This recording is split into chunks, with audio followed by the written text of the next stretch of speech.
Assalamualaikum warahmatullahi wabarakatuh.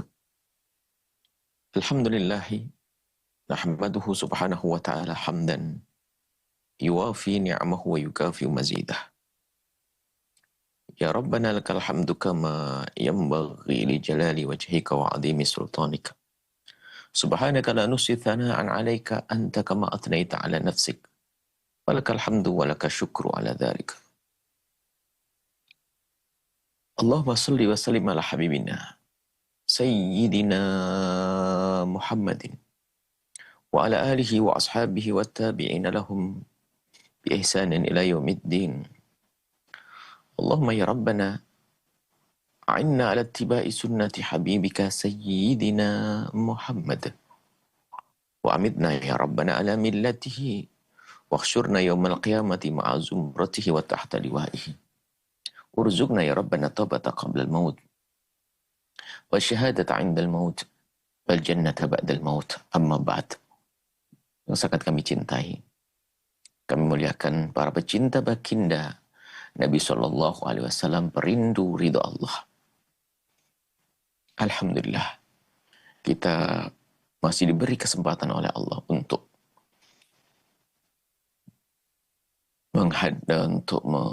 istiqomah di dalam menuntut ilmu agar kita semakin dekat dengan baginda Nabi Shallallahu Alaihi Wasallam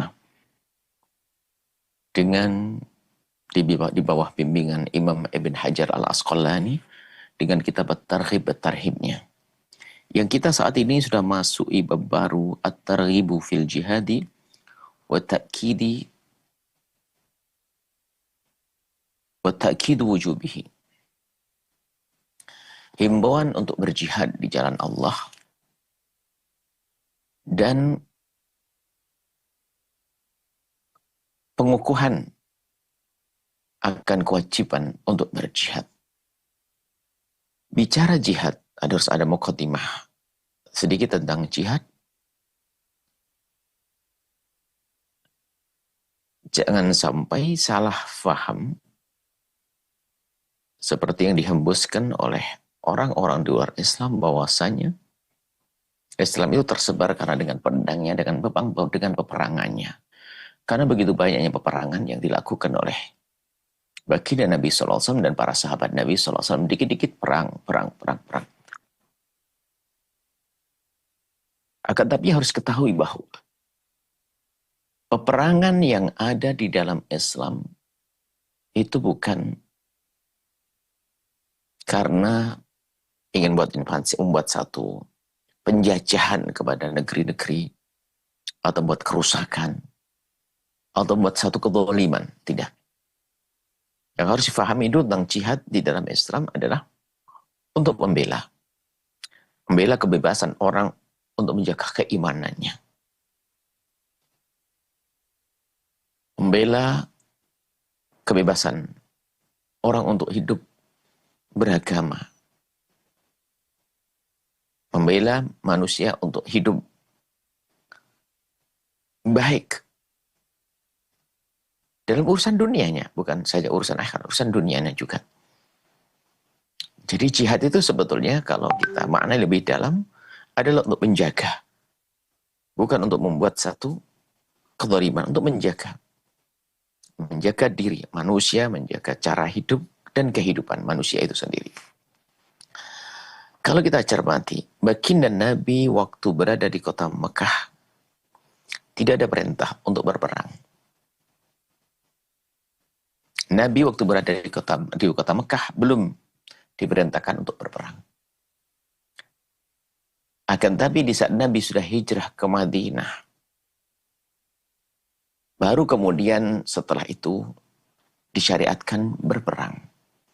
Dan perang yang diajarkan oleh Allah bukan kita memulai di dalam membuat satu serangan. Sehingga kalau kita baca ayat-ayat Al-Quran, contoh saya, waqatilu fi sabilillahi, waqatilu sabilillahi alladhina yuqatilunakum, wa la ta'tadu innallaha la yuhibbul mu'tadin. Dan Allah merintahkan, perangilah mereka, mereka yang memerangimu. Perangilah mereka, mereka yang memerangimu dan jangan berlebihan. Melampaui batas. Karena Allah sungguh tidak senang dengan orang-orang melampaui batas. Sehingga sebab peperangan itu pun jelas di dalam Islam, dan di dalam perang pun ada rambu-rambu dan aturan-aturan yang sangat indah yang tidak pernah ada kecuali dalam Islam. Jangan kau bunuh wanita, jangan kau bunuh orang tua, jangan bunuh anak-anak kecil, jangan kau hancurkan perkebunan dan peternakan. Itu yang ada di dalam Islam. Bukan menghanguskan sebuah kehidupan. Tidak ada di dalam Islam. Peperangannya pun ada adab dan tata keramanya. Tidak boleh menyerang perempuan, tidak boleh menyerang orang-orang tua, anak-anak kecil, tidak. Menghancurkan perkampungan, tidak ada. Akan tapi lihat di luar Islam sana, tembak sana, gempur sini, Masya Allah. Sehingga banyak sipil yang kena. Orang-orang rakyat jelata yang kena korban. Nah inilah bertentangan dengan kemanusiaan. Nah, di dalam Islam tidak semacam itu. Ada peperangan, akan tapi perang itu sendiri ada aturan yang rapi, dan sebab diizinkan atau diperintahkan perang ini jelas. Sehingga kalau kita cermati bahwa peperangan yang ada di dalam Islam itu adalah untuk menjaga sebuah tatanan dalam kehidupan manusia. Yang dijaga bukan orang Islam saja, siapapun. Jadi disyariatkan perang bagi Nabi di saat untuk menjaga 3 hal. Kalau kita perhatikan 3 hal ini adalah unsur dalam sebuah tatanan kehidupan dalam bermasyarakat dan bernegara. Di saat 3 tatanan ini ada yang mengganggu, maka mereka akan diperangi. Sebab mereka akan merusak sebuah tatanan. Tatanan yang dimaksud adalah pertama adalah harus ada bumi pertiwi. Tempat untuk nyamannya orang hidup.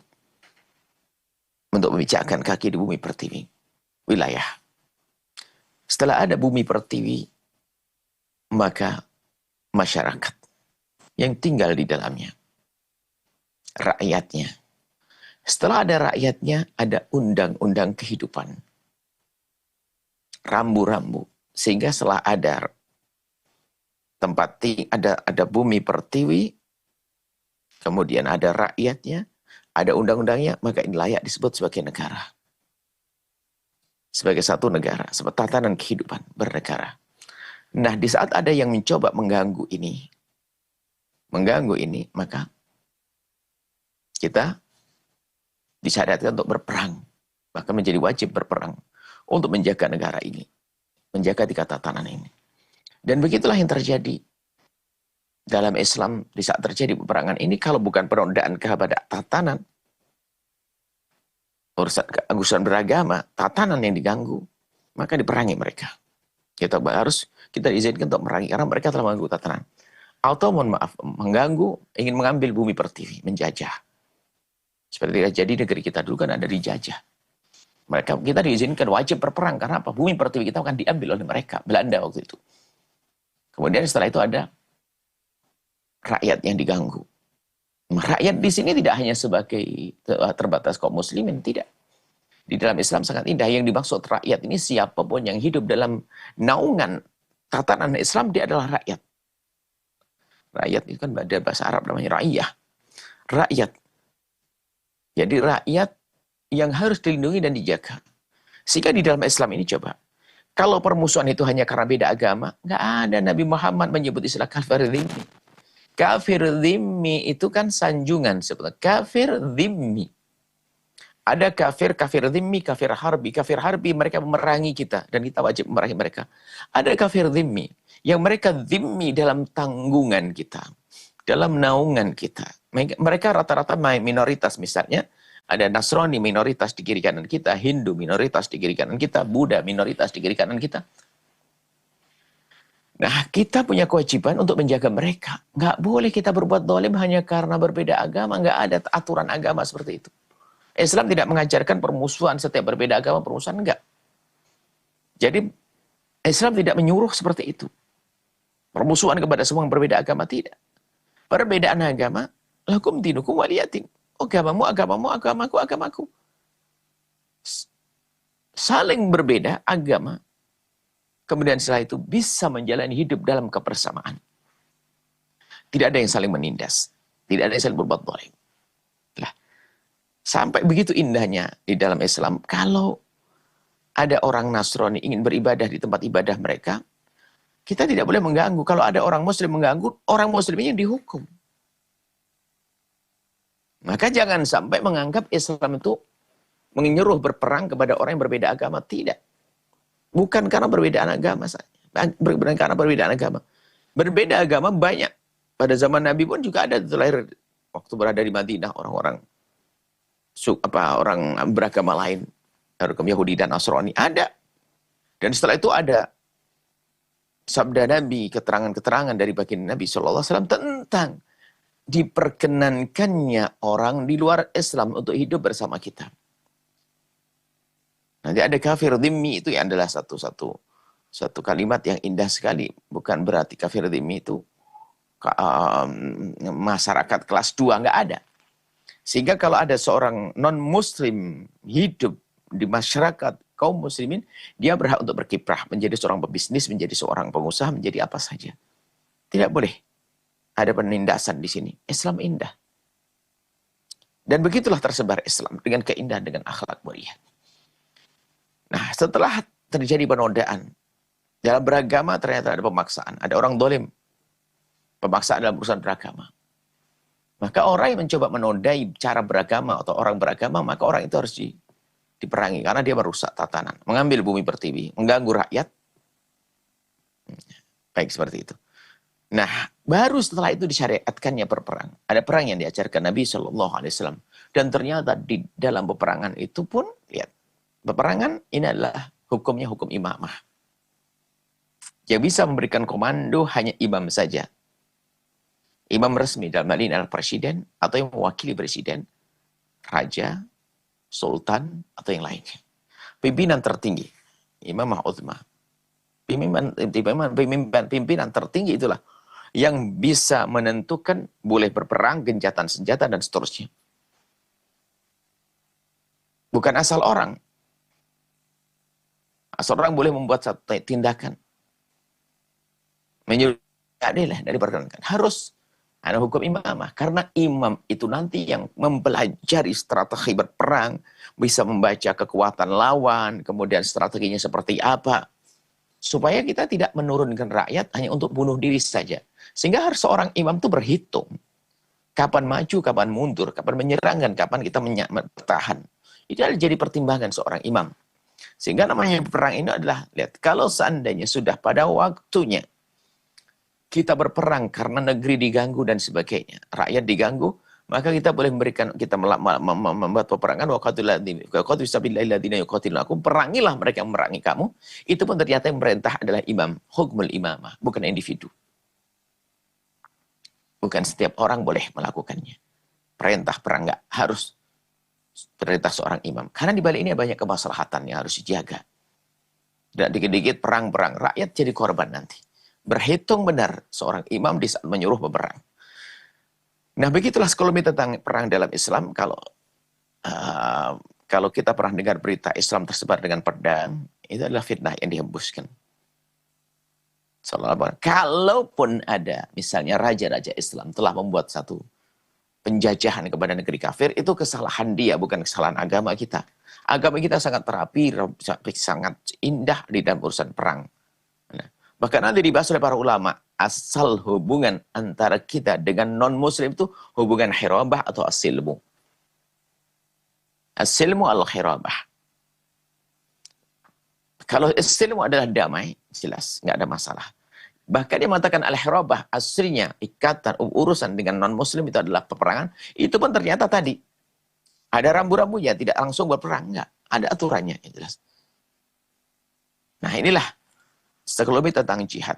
Jadi nggak boleh kita dikit-dikit dengan jihad. Jika mengadakan jihad-jihad di dalam sebuah negara, ada seruan jihad, bukan diizinkan oleh pemerintah atau raja atau yang penguasa sebuah tempat tersebut, kerajaan apa rakyat masyarakat tersebut.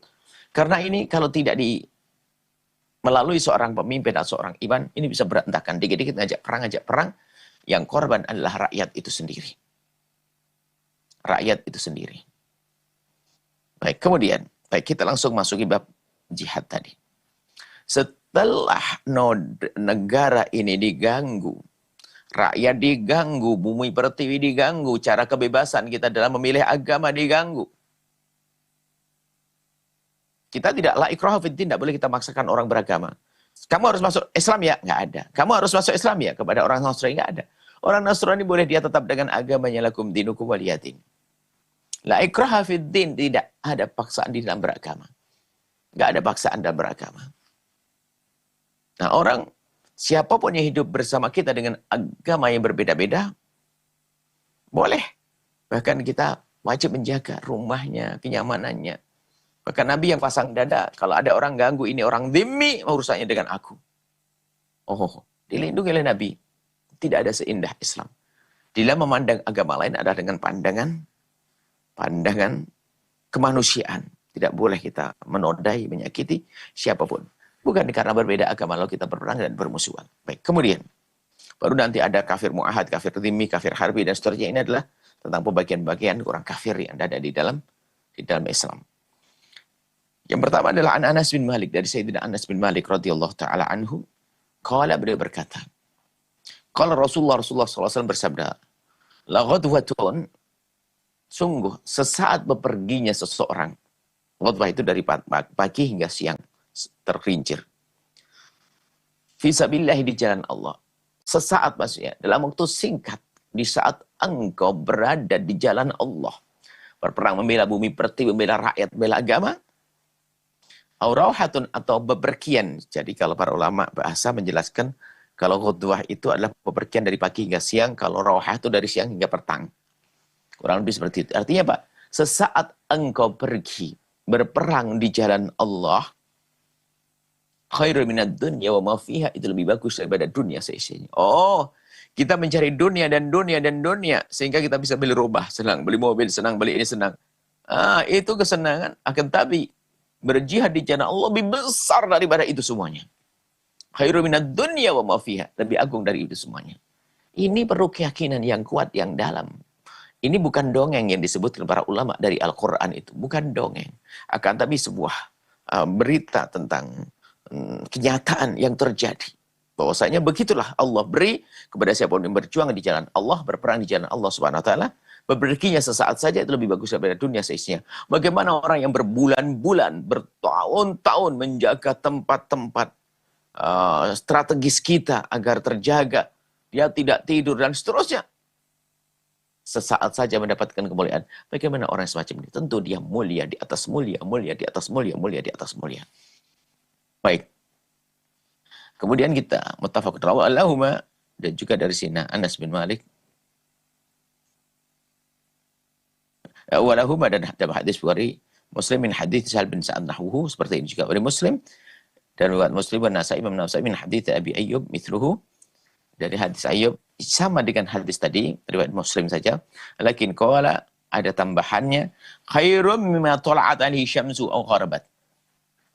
Menunjukkan tentang begitu agungnya keutamaan jihad di jalan Allah, lebih bagus daripada dunia seisinya. Riwayat Muslim adalah lebih bagus daripada apa yang mimma tala'at alaihi syamsu. Apa yang tala'at alaihi syamsu, yang matahari terbit untuknya. Artinya apa? Segala sesuatu yang bisa kena sinar matahari di semesta ini. Maksudnya apa? Ini gambaran tentang apapun dunia semesta. Kebaikan apa sih yang kita ketahui tentang dunia? Ada emas, permata, intan, berlian, segala macam. Dan segala macam hal-hal yang bernilai di dunia ini. Ternyata tidak ada apa-apanya dibanding sesaat di saat kita berjuang di jalan Allah. Jihad fisabilillah. Wa Nabi Hurairah, atau dari Abi Hurairah radhiyallahu taala anhu. Imam Abu Hurairah ada termasuk minal muktsirina fi riwayatil ahadithi, orang yang paling banyak meriwayatkan hadis. Qala Rasulullah SAW bersabda, tadamanallahu, Allah menjamin, liman kharaja fi sabilihi, orang yang keluar di jalan Allah, la yukhriju illa jihad, Tidak mengeluarkan dia kecuali jihad di jalan Allah. La yukhrijuhu illa jihad. Tidak keluar kecuali untuk berjihad di jalan Allah. Fi sabilihi, di jalanku, jalan Allah. Jadi Allah sudah berjanji bagi orang yang keluar untuk berjihad, dan tidak ada keluar kecuali jihad di jalan Allah, jalanku, jalan Nabi Muhammad. Wa imanan bihi, karena membela keimanannya, imannya kepadaku. Nabi memerintahkan berjihad, berperang. Wa tasdiqan bi rusuli. Ini adalah mana nih, tar. Allah menjamin, dan ini ada berita bahwasanya Allah menjamin barang siapa yang keluar di jalan Allah, fisabilillah, di jalan Allah, maaf kita, la yukhrij, tidak ada yang mengeluarkan orang tersebut illa jihadan, oleh jihad. Fisabilillah, jalanku, jalan Allah, jalan Allah. Wa imanan bihi, dan karena iman kepada Allah. Berjihadnya iman kepada Allah. Imannya kepada Allah, jihadnya karena Allah. Tasdiqan bi rusuli, dan dalam mempercayai utusan-utusannya. Dan para sahabat Nabi waktu itu berjuang, berperang ya karena tadi. Karena Allah Subhanahu wa taala, dan karena iman kepada Allah, dan karena mempercayai Nabi, dan Nabi memerintahkannya, maka dia langsung bergegas untuk berperang. Fa huwa alayya dhaminun, maka orang ini adalah dalam jaminan. Dalam jaminan dari Allah. Ini artinya apa? Bukan urusan duniawi, akan tapi di akhirat nanti. Allah akan beri kemuliaan. Allah akan istimewakan orang ini di akhirat nanti. An udkhilahu, akan aku masukkan al-jannata, surga, au urji'ahu, atau akan aku kembalikan dia ila maskanihi, ke tempat tinggalnya, alladzi kharaja minhu, dari tempat ia keluar. Nah, ilan ma na'ala min akhar min ajrin, dan ia mendapatkan pahala. Lihat. Tidak ada orang berjihad di jalan Allah yang jihadnya hanya karena Allah. Lihat. Bukan karena sebuah nama. Ingin disanjung-sanjung. Bukan. Akan tapi karena Allah. Karena keimanan kepada Allah. Dan karena percaya kepada Allah Subhanahu wa ta'ala, maka dia dalam jaminan Allah, artinya Allah akan masukkan ke surga. Atau yang dia ini wafat masuk surga, mati syahid. An udkhilahul jannata. Au arja'u ila maskani, atau kalau tidak mati saat itu, lihat. Matinya indah dan kembalinya pun juga indah. Yang meninggal syahid mendapatkan kemuliaan. Yang tidak meninggal dikembalikan dengan kemenangan. Termasuk nailan mendapatkan daripada harta rampasan perang. Rampasan perang adalah halal. Milik-milik musuh yang memerangi kita, lalu barangnya ditinggal bisa kita ambil, itu rampasan perang. Ghanimah, tetap dapat ghanimah dari rampasan perang. Walladzi nafsu Muhammad bi, demi zat yang jiwa Muhammad ada di tangannya. Maksudnya demi Allah. Demi Allah. Kalau sudah Nabi mengucapkan kalimat dimulai dengan qasam begini, sumpah, berarti ini ada sesuatu yang lebih. Ma min kalmin. Tidak ada satu luka yang tergores. Yuklam. Tidak ada luka tergores bagi seorang fisabilillah di jalan Allah, berang di jalan Allah. Illa ja'a yaumal qiyamah, kecuali datang luka itu dari kiamat nanti. Datang di hari kiamat. Kehatihi, seperti waktu dia terluka. Dengan basah darahnya tampak. Tampak basah darahnya. Launuhu launu dam. Warnanya warna darah. Rihuhu miskun, aromanya aroma misik.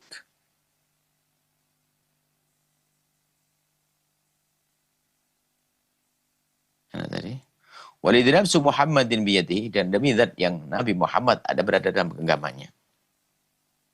Laula an asyukku 'alal muslimina, kalau bukan karena aku takut memberatkan kepada kaum muslimin, maka niscaya aku tidak akan duduk di rumah khilafah sariyatin, tidak ikut rombongan orang-orang yang berperang. Jadi ada ghazwah, ada peperangan yang Nabi hadir, ada peperangan yang Nabi tidak hadir, syariah namanya. Dan di saat Nabi tidak ikut berperang ini ternyata ada maksud. Di antaranya adalah memberi contoh kepada mereka yang memang tidak mampu berperang karena tidak ada biayanya. Sebab berperang itu pada zaman itu tuh ada 3 model. Orang berperang pada zaman Nabi ada 3 model. Ada yang dia punya harta dan punya bekal sekaligus. Dia bisa pergi. Ada dia tidak punya bekal tapi punya kemauan. Baru orang lain yang membekali. Dikasih bekal. Nah, orang lain yang membekali. Dia tidak punya bekal. Lalu dia pengen berperang. Lalu dibiayai oleh orang. Ini banyak. Yang ketiga adalah mereka pengen berperang. Tidak punya bekal. Dan tidak ada yang membekali. Coba bayangkan bagaimana. Ingin berperang. Bagi mereka berperang adalah, tapi belum punya bekal. Akhirnya dia akan dirundung kesedihan. Dan ternyata Nabi pun juga mengalami kasus yang sama. Kemudian Nabi tidak keluar. Artinya, jika ada di antara kita kaum pria yang tidak ikut perang karena uzur, tidak ada biayanya, maka tidak dianggap sebagai sebuah kesalahan dan sebuah dosa. Disebutkan bahwasanya, walakin la ajidu sa'atan fa'amiluhum. Akan tapi, sesungguhnya aku tidak ikut perang itu karena aku tidak. Nabi pengen mengajak mereka, tapi Nabi pun juga tidak punya. Tidak punya rezeki untuk membawa mereka. Wala yajiduna sa'atan, dan mereka juga tidak mampu. Artinya Nabi tidak bisa memberi bantuan untuk berperang, dan mereka pun juga nggak mampu mencari bekal untuk berperang. Wa yashukku alaihim ayyatakhallafu pun, ternyata mereka ini sedih di saat tidak bisa berperang, nangis. Sedih, ya Allah, aku tidak bisa perang. Mereka tidak bisa berperang itu nangis, sedih. Karena bagi mereka keimanan yang telah menguasai hatinya menjadikan jihad, meninggal di medan laga adalah keindahan. Dan itu adalah keyakinan keimanan. Sehingga mereka tidak ragu, tidak takut berperang. Di jalan Allah. Tidak berperang, tidak takut mati. Bahkan dicari mati. Mereka sedih di saat tidak mendapatkan kemuliaan ini. Lalu dihibur oleh baginda, mereka itu uzur, gak apa-apa. Diizinkan dan tidak dosa karena memang tidak mampu. Walidhi nafsu Muhammadin biyadi, dan demi zat yang Nabi Muhammad berada di dalam genggamannya, lawaditu anni aghzu fi sabilillahi fa uqtal. Sungguh aku pengen berperang di jalan Allah kemudian aku terbunuh. Tuma aghzu fa uqtal, kemudian aku berperang lagi lalu terbunuh. Sekali terbunuh adalah kemuliaan. Kalau saat ini hidup lagi, terbunuh lagi, kemuliaan yang kedua. Tuma aghzu fa uqtal, kemudian aku berperang lagi sampai terbunuh. Gambaran ini tentang pengen berperang lagi lalu meninggal. Ini menunjukkan begitu pentingnya, begitu besarnya makna pahala orang berjihad di jalan Allah Subhanahu wa taala. Muttafaqun alaih, hadis riwayat Imam Muslim. Wa hadza lafzu Muslim, lafaz Muslim. Al-kalmu fi fathil kafi sukun lam. Al-kalmu wa al-jurh. Al-jurhu, kalmu adalah luka-luka. Nah, ini adalah tentang jihad, perang di jalan Allah Subhanahu wa taala. Maka jangan sampai orang memahami peperangan adalah dengan pandangan negatif. Yang ada di dalam Islam, peperangan seperti itu adalah untuk membela bumi pertiwi, membela rakyat, dan membela undang-undang yaitu Islam dalam hal ini. Nah, ini tentang keutamaan untuk berperang. Bahkan bukan sampai di situ. Kalau orang tidak punya kerentak untuk berperang, itu matinya mati jahiliyah. Kita harus, biarpun negeri nggak ada aman, maka kita harus siap setiap saat untuk membela agama ini. Dalam memerangi musuh-musuh agama ini. Bukan berperang kepada saudara. Berperang kepada saudara kaum muslimin. Na'udzubillah. Nah, kemudian ini. Di dalam peperangan, kita tidak akan boleh membuat peperangan dari inisiatif masing-masing. Tidak. Ada hukumnya imam. Kemudian setelah itu, di dalam peperangan juga ada aturan dan rambu-rambu. Setelah peperangan pun juga ada pembagian ghanimah dengan cara aturan yang jelas. Nah, ini yang ada di dalam Islam. Begitu indahnya Islam di dalam mengajari cara berperang yang baik. Bukan melakukan sebuah kezaliman kepada agama-agama lain. Dan ini harus dipahami Tidak. Kalaupun ada sebuah negara Islam lalu berbuat zalim, ini kesalahan individunya, bukan ajaran Nabi Muhammad Sallallahu Alaihi Wasallam. Hadis mungkin sampai di sini dulu. Insya Allah akan kita lanjutkan pada pertemuan selanjutnya. Ini yang harus dijelaskan, memang di sana dihembuskan bahwasanya Islam itu jihad dengan pedang, perang. Tidak. Islam adalah indah. Tidak boleh kita memerangi kalau mereka tidak berbuat zalim kepada kita. Bahkan kita wajib menerima hidup dalam kebersamaan dengan orang yang berbeda dengan kita. Beda agama dengan kita. Itulah indahnya yang ada di dalam Islam. Wallahu a'lam bissawab.